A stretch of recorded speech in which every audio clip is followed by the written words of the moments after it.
हा मित्रांनो, मी तुमच्यासाठी एक परत व्हिडिओ घेऊन आलो आहे आणि आज मी डेली जसा ब्लॉग शूट करतो तसा ब्लॉग शूट नाही करत आहे.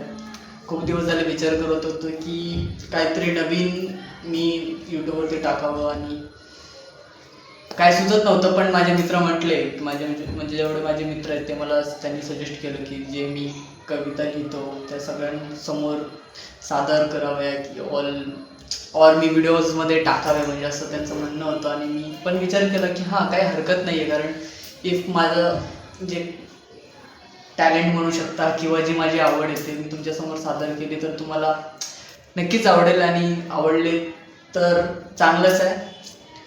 So let's see. आणि मी आज तुमच्यासाठी एक कविता घेऊन आलो आहे.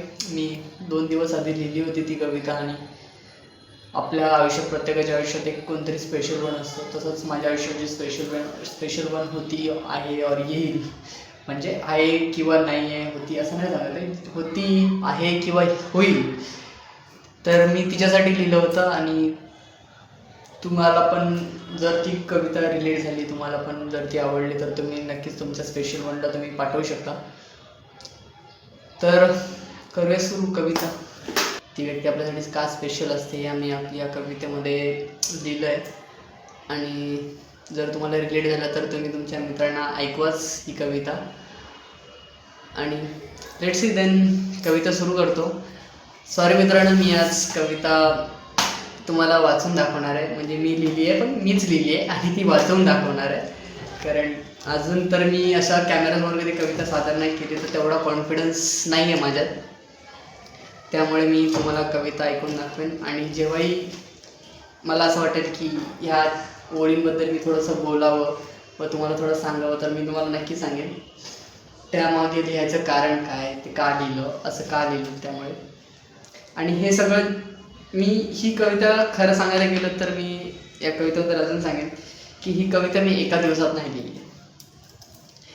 तुम्हाला मी कडवं सांगेनच मी हे कधी लिहिलं, का लिहिलं. तर ही कविता मी एका दिवसात नाही लिहिली. या कविता लिहायला मला खूप जास्त वेळ लागला होता.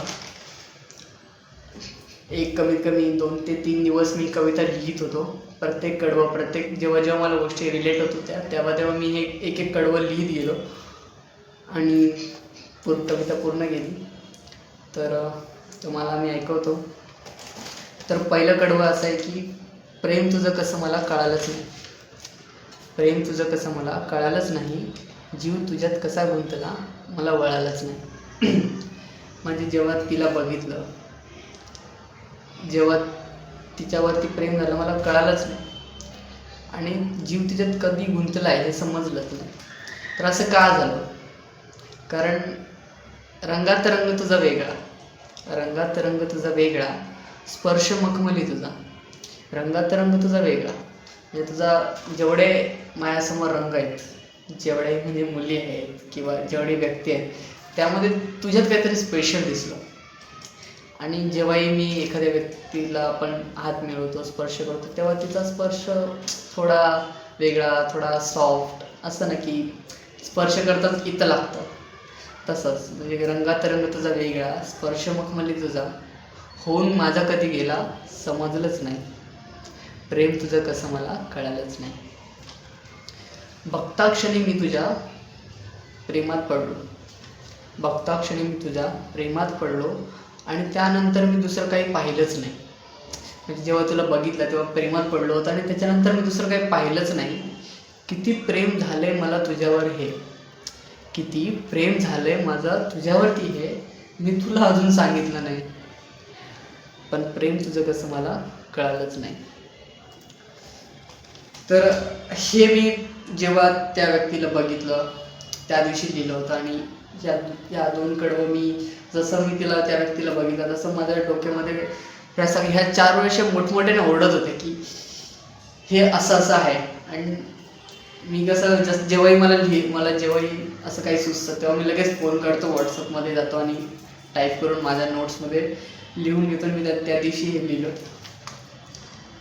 आता हे दुसरं कडवं आहे की हे लिहिता लिहिता त्या दिवशीच मला सुचलं की लिहीन म्हटलं खूप सारं तुझ्यावर, लिहीन म्हटलं खूप सारं तुझ्यावर, तुझ्या हसण्यावर, तुझ्या रडण्यावर, तुझ्या हसण्यावर, तुझ्या रडण्यावर, तुझ्या फक्त माझ्यासोबत असण्यावर.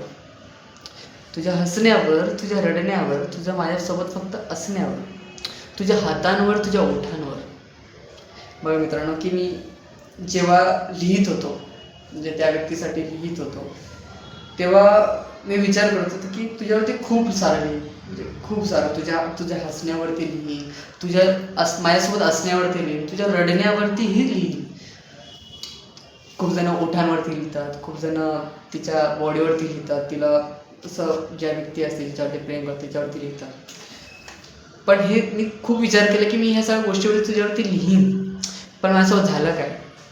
ऐका, लिहीन म्हटलं खूप सारं तुझ्यावर, तुझ्या हसण्यावर, तुझ्या रडण्यावर, तुझ्या माझ्यासोबत फक्त असण्यावर, तुझ्या हातांवर पण आणि तुझ्या ओठांवर. पण झालं काय? डोळ्यांशिवाय दुसरं मला काही दिसलंच नाही. पण डोळ्यांशिवाय मला दुसरं काही दिसलंच नाही.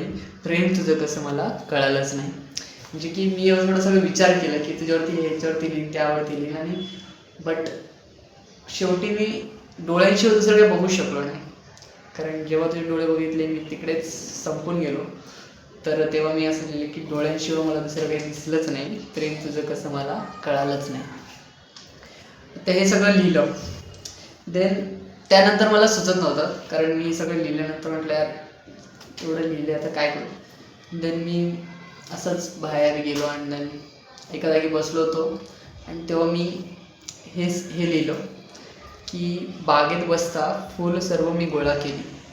बागेत म्हणजे गार्डन, जिकडे फुलं सगळे असतात. बागेत बसता फुलं सर्व मी गोळा केली, पण तुझ्यापेक्षा दुसरं सुंदर फूल भावलंच नाही. म्हणजे मी एवढी सगळी फुलं गोळा केली, पण तू जे सुंदर फूल आहेस त्याशिवाय दुसरं मला सुंदर फूल भावलंच नाही. कसा पडलोय मी या जाळ्यात, कसा पडलोय मी या जाळ्यात, काय माहिती मी स्वतःलाच सावरलं नाही. म्हणजे की आता हे प्रेमात पडलोय, पण आता मला काय याच्यातनं बाहेर यायचं नाही, मला स्वतःला सावरायचं नाही. कसा पडलोय मी या जाळ्यात, काय माहिती मी स्वतःला सावरलंच नाही, प्रेम तुझं कसं मला कळालंच नाही. तर हे सगळं लिहिल्यानंतर रात्र झाली, संध्याकाळ झाली, आणि विचार केला अजून काय लिहू शकतो, अजून काय लिहू शकतो. मी असं खिडकीत बसलो आणि मग हे लिहिलं मी की बसलो होतो काल मोजत आकाशातले तारे. बसलो होतो मोजत काल आकाशातले तारे, पण एकही तारा तुझ्यापेक्षा जास्त चमकला नाही. पण एकही तारा तुझ्यापेक्षा जास्त चमकलाच नाही. की बघा ना, आपल्याला जेव्हाही कोणावरती प्रेम होतं, जेव्हाही कोणाबद्दल भावना आपल्या मनात येतात, तेव्हा ती व्यक्ती एवढी स्पेशल होऊन जाते की तिच्यापेक्षा आपल्याला दुसरं सुंदर काय दिसत नाही.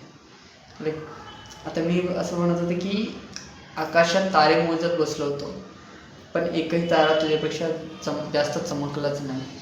म्हणजे आकाशात एवढे चमचमणारे तारे असतात, ध्रुव तारा असतो, पण त्यापेक्षा असं तुझ्यापेक्षा जास्त चमकणारा तारा मला काही दिसला. पण या सगळ्यानंतर एक असतं ना, सगळे म्हणतात प्रेमाचं प्रतीक, प्रेमाचं प्रतीक काय असतं आकाशात? प्रेमाचं प्रतीक चंद्र.